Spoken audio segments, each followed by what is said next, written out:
All right, you are on the platform, and hola, which is hola, I think they say in Mexico. It's how they greet each other in Mexico. Mexico slightly in the headlines this morning. I'm going to pick apart the latest self-created outrage from the Green Party and all their mates in the press gallery, who have completely lost their minds after a robust parliamentary debate in which reference was made to the original nationality of Ricardo Mendenez March, who is another kook who got in on the Green Party list and now sits in our parliament and pulls down all the money with that and takes part in parliamentary debates. Can I just say, as regards Mexico, I have never been there. What do I know about Mexico? The Alamo and Santa Ana, because I grew up reading about that and watching movies about Daniel Boone and Jim Bowie. In more recent times, what do I know about Mexico? Drug cartels. They have lots of drug cartels in Mexico, which causes huge problems and misery for the people of Mexico. What else do I need know about Mexico? Tequila. Geez, if we can find a non-copyrighted version of the song Tequila, we might use that as the theme tune this morning, Ben. And I know about tequila and churros and good food. And I know that America has a problem with a lot of Mexicans who don't have the proper documentation crossing the border north for a better life in America, because Mexico, for a lot of people, life there is a bit, well, not so good. It's going to use a different word. And that's basically, I don't know a lot of Mexicans. I think I've met some Mexican diplomats over the years. I got nothing against Mexicans or Mexico. That's fine.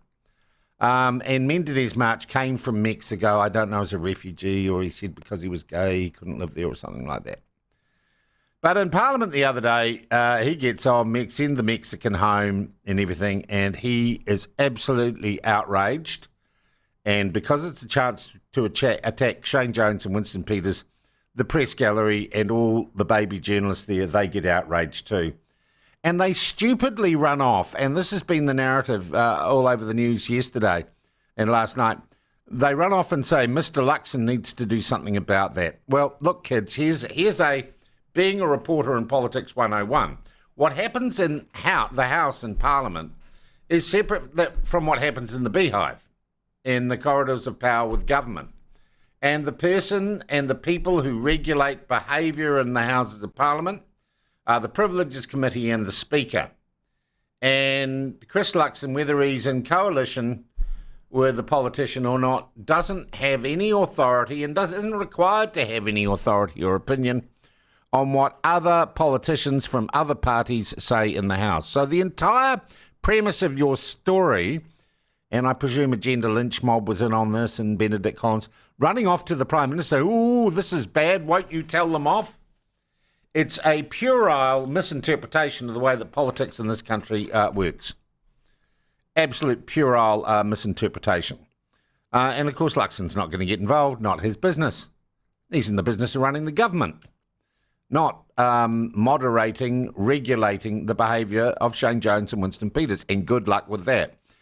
Now the news media are crowing, absolutely crowing, that Winston Peters is back down after they went and did their chalk monitor tittle-tattle tale thing to the Mexican ambassador, who kind of said that, you know, the remarks could have been made differently.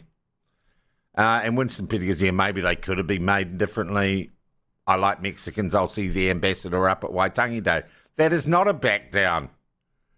That's an aside comment about a story that the left-wing news media in New Zealand are beating up beyond all recognition.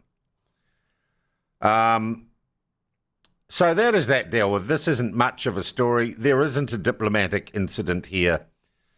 There is just the breathless children of the press gallery not understanding how Parliament and party politics works, and looking for a stick to beat Winston Peters, to beat Shane Jones, and of course to beat their big bogeyman, Chris Luxon, by saying he's not doing anything. But let's also look into this more interestingly, because obviously this is the most important story or issue for these political journalists. Funny then that they never expressed the same outrage when the entire Green Party for the last year or more has been attending Parliament in dress-up as terrorists from organisations which actively and have in real time and in a real way targeted physically and violently members of people from the country of Israel and people of Jewish faith. Where were the breathless reports from the New Zealand Press Gallery when the Green Party was chanting from the river to the sea and wearing the terrorist tea towel inside the debating chamber? The hypocrisy is stunning, absolutely stunning. And the huge hypocrisy is that Mendenez March is one who would encourage others to walk, people like John Minto, to walk in the streets of New Zealand and practice anti-Semitism and hunt people of the Jewish faith. So this is not a Mexican standoff.